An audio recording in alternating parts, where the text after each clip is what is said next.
Welcome to Jurassic World.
Welcome to Jurassic World Minute, where we visit Jurassic World 1 minute at a time. All diets should include tequila. I'm Brad. I'm Dave. And this time we're here to discuss minute 31 of Jurassic World. But before we get to that, David, once again we're probably going to talk more about the Jurassic Pedia segment than the minute itself. But you've been very busy writing up an article over at Jurassic-Pedia.com here titled Chaos Effect, how Psycho influenced the Lost World. And it's known throughout the fandom about the changing of the script and all that sort of stuff, what the film was going to do in that final sequence, the 13 building worker village for the final act, all getting cancelled and everything moving to San Diego. A lot of fans love San Diego, a lot of fans hate it. A lot of people sort of think, well, it's just something Spielberg wanted to do, but there's one big black building that contributed a lot to what happened way back in 96, 95. Mm-hmm. Yeah, for this one, this was originally just going to be like a quick Facebook post, but as I'm writing out the post, I'm like, this is going to be way too long. I'm going to have to make this its own little blog post. So that's what I did here was with Psycho in 1960, of course, it's a classic. We got one of the very first Hollywood slashers with Norman Bates and directed by the venerable Alfred Hitchcock. But that whole back lot is much bigger than just the house itself, and so Spielberg was going to originally build the full-length kind of worker village set on this back lot. But the problem is that with the assumption that the operations center being in the direction it is now, if you were to map out that full-length worker village set that they were originally planning, and I put one of those graphics up here on the article, you still have the problem of the Psycho house being kind of smack dab in the middle of your movie set. Yeah, I remember, it must have been some time ago now, you showed me that photo. We must have been talking about it, and just, the aerial shot, little satellite shot of the backlot there with the, I think at the time it's the embryonics lab from JP3, but having just the silhouettes of the building layouts from the concept art and the miniatures we see. We've got several photos here on the article as well, just how much it extends out away from the operations building towards that Psycho house, and takes up a lot of real estate. And I'm sure no one had to tell Stephen that you're not going to bulldoze that building to make your set take up the space. Mm-hmm. But yeah, so the problem is that you have this building here, and like you said, no, Spielberg probably didn't even have to be told. It was just one of those things. If you're a movie fan, you'd know you don't touch a piece of movie iconography like the Psycho house. But I was going through the 3D maquette that was built for Spielberg, and I noticed that in the very final finished model of this maquette, there's the Psycho house. Not where you would think it is, but apparently the entire set would have been reversed from the direction it is in now. And so the Psycho house itself would have been hidden behind the operations building, behind all this fake set foliage, and in effect, so that when they build the set, the Lost World set, the Psycho House isn't in the way because it's built. The set itself is built opposite from how they actually finally built it. Of course, going into the production and knowing that they eventually decided to scrap the big hole chase thing entirely, it seems that they just decided to build it the way they finally did, and so having those less buildings or those fewer buildings didn't make the Psycho House an issue anymore. But it was always interesting because I just could never figure out how they're going to hide the Psycho House having the full set if they were to build it. Which it's also odd because I'd always heard that the operations building was done. It was the first building done before the rest of the worker village was construction started. So to have it facing the way it is, they must have changed their plans well before they started construction.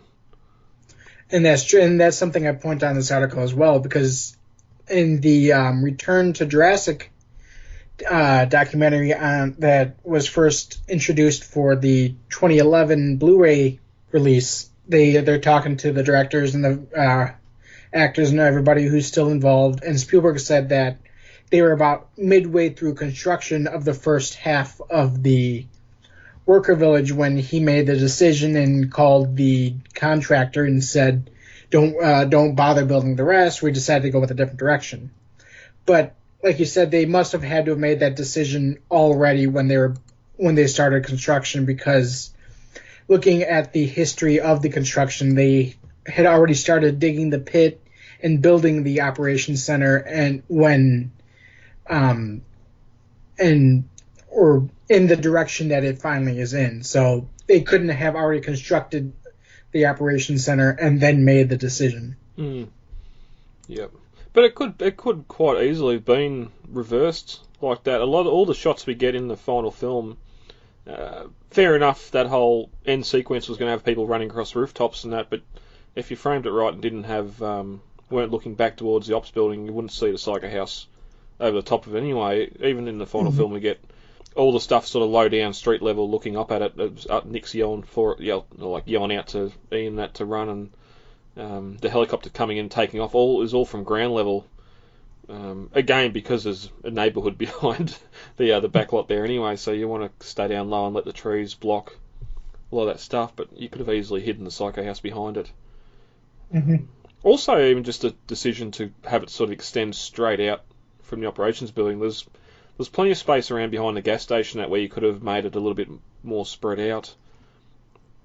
Going off the miniatures as well, originally there was not going to be any fence or anything around the border of the town, so again, as well, as long as you had the camera in the right position, you could probably have the building sort of spread out either way a little bit as well, so it didn't go as deep or didn't go all the way to where the Psycho House was. But yeah. And one thing you notice when you're doing the research for this too, there's a shot here with Stephen looking down at the miniatures and everything, and the blueprints are on the back wall for a lot of the buildings in Main Street. Yeah, and that was another interesting thing. I was going through the I don't think I have the exact photo in the article here, but I'll post it on our Facebook page when this minute goes live. There's a picture that I sent this to Brad that I was looking for pictures to put into the article, and I noticed in the background in one of the photos they took of Spielberg inspecting the maquette, you can, like you said, see various blueprints for the various buildings behind one of the crew members. Unfortunately, not in high def. Yeah, but they do exist. So. Yeah. Well, they did at the time. Whether that was all just pulled down and thrown out or not, which is most likely, which is a shame. Hopefully they still exist. I know that the blueprints for the Jurassic Park 3, that aviary set, set, does still exist. Yeah, good That point. was, I think, put on display for the 25th anniversary. They were sold at the Tippett auction, didn't they? Was this sold? I couldn't remember if it was just on display or if it was on auction as well. Yeah. It might not have been Tippett, it might have been another auction. I thought they were auctioned off, and that's... Because I do remember that display they had up with that, and I think the original goggles and that were there, and all that sort of stuff as well. I think Nedry's coat. A lot of the costuming. Yeah, and we sort of went on to a lot of what was going to be involved in that final Worker Village set when we done a Lost World Minute. So there's probably not too much to go else into that. It still just amazes me, like, the difference in architecture from what we get in the final film and what they had planned compared to what we see on Nublar, at least anyway. A lot less concrete, a lot more sort of local tiled roofs, more tropical buildings.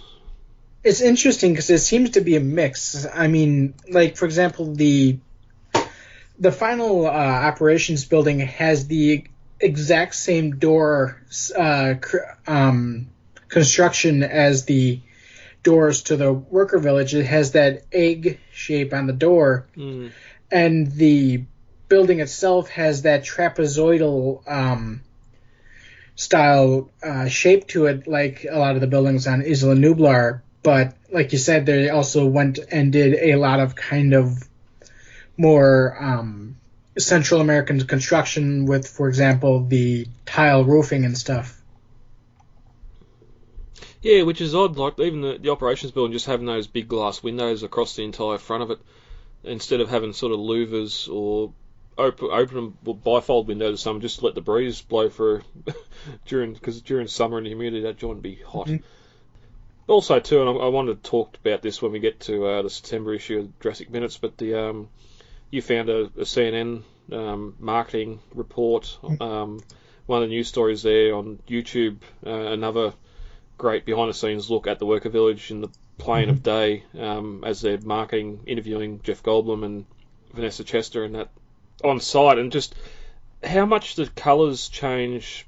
Operations building, especially, I've only just recently gone back and, thanks to our Sliders Guide, rewatched a couple of the episodes there of the operations building and how much of a more yellow look it has. I know when we had it on film during the scenes in Lost World, you've got the orange floodlights and that there illuminating the worker village, but even during the day, just how it's just not that normal drab concrete colour. It's more of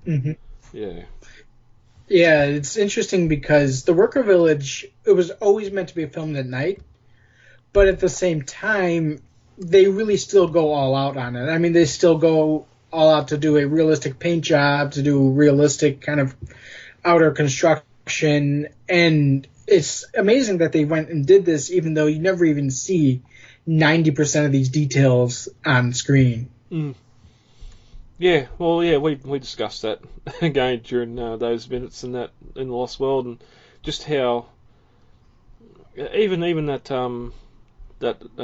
video you posted in the Pedia discussion page, and we'll try and share it to the Jurassic Minutes as well.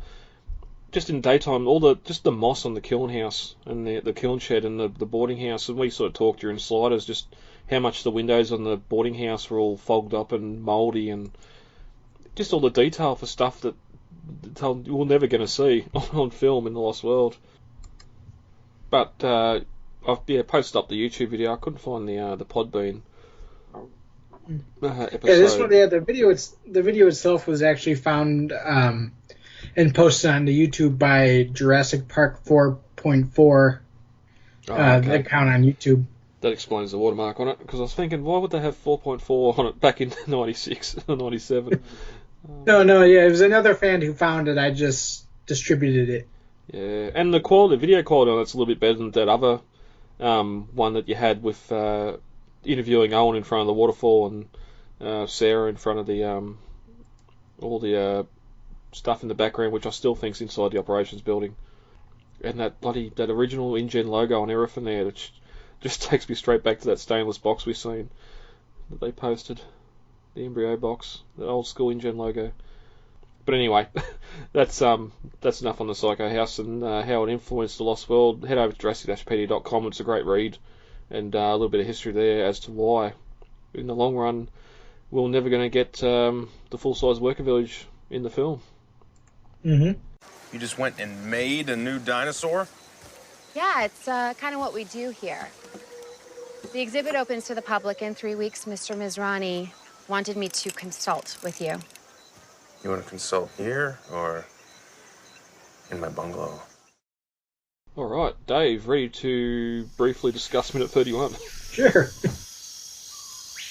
As we enter minute 30 of Jurassic World, Alan said something to Claire about not controlling the raptors. It's a relationship thing. Claire then said something else, and now as we open on minute 31, Alan does something as well. Honestly, these minutes are a blur. I do not like them at all. So let's get into the discussion and get past minute 31. As we continue into minute 31, Alan continues his conversation with Claire that he doesn't control the raptors, it's all about respect. And then he says, that's why you and I never had a second date. And then walks off. And this sort of annoys Claire a little bit. We get sort of, this explains the history between the two of them and why they're so sort of at each other, because obviously the first date wasn't a good one. And we get more of that here. Excuse me, I never wanted a second date. And Owen asks, who prints out an itinerary for a night out? I'd imagine a few organised people would have some sort of plan, whether it was written down, typed out, or even just, written down or typed out. I'd imagine some people would have a plan for a night out. I mean, I've had, and I'm not, I've never really gone with like a hard itinerary. I know there's things that I've wanted to do on it with a date. But whether or not those things happen I've always let it up to be more natural and not like, okay, these are let's go to dinner by 6 o'clock, be done by 7 o'clock. Let's go to the movie at 8 o'clock and be done by 10 o'clock and then we go to bed and then, I mean it's just let it happen, Well, they'll just let it flow naturally and see where things go. So that's for a date. If I'm travelling or something, I'll get real nitty gritty and print out, I'll write up distances between towns, how far, time, mileage, or kilometres here. Fuel stops and all that sort of stuff. But exactly, if you're visiting a city and you wanted to hit multiple museums on a day, I could definitely see timing what you see, how long you last there. But I mean, you're on a date at a theme park. Just have fun, Do we think the first date was here? I suppose it had to, wouldn't it? He says that he showed up to the date in board shorts, and Owen replies, "It's the tropics, so it's hot." So I assume that the date was either on Isla Nublar or at Costa Rica. I'm sure that's in the evolution of Claire. I'm sure it's there. I don't need to read it to see it, but I'm sure it's there. Claire says she's an organised person. Yeah, Alan then asks, what kind of date doesn't allow tequila? And Claire replies, all of them. I wonder if it was at, not Billy Mays, Biff Buffett, if it was at Jimmy Buffett's Margarita Bar. I'm sure they'd have tequila there. Oh, yeah. Yeah. That's where Claire counters and asks what kind of a man turns up to a date in board shorts. Just the way these two are starting to argue over these little things. You can tell that it was never meant to be, and kind of makes me disappointed that they're hugging or nearly going in for the kiss at the end of the film. Well, they do kiss, don't they? Yeah. Oh, God, okay. We'll get there. So, yeah, as you said before, he turns up to a date in board shorts, which, yeah, you're in the tropics, so I'm going to wear as little clothing as possible. Because, while it's hot, and I know you're trying to impress someone, I know something that will not impress them is if you're sweating profusely because you're wearing jeans and a collared shirt or something. Mm-hmm. Well, you can even see in the scene itself, she's wearing her coat, and it's like it's daytime in the tropics, and she's wearing a coat. I mean, she's wearing it around her shoulders, so it's a cape coat. Yeah. Well, she got long sleeves with a long armed coat, and it's around her shoulders, so she's hot. but she's trying not to show it, and it's just like, really, come on. Yeah, why did you leave it in the car? But Claire puts up her hands and says, "Can we just talk about the asset, please?" And that's when Owen scoffs at the word asset. He gets up from his bike and approaches her, acknowledging she's the one in charge. And it's probably easier to see these animals as numbers on a spreadsheet, but they're not, they're alive. And Claire sort of looks a little bit confused, wondering where this is all going. And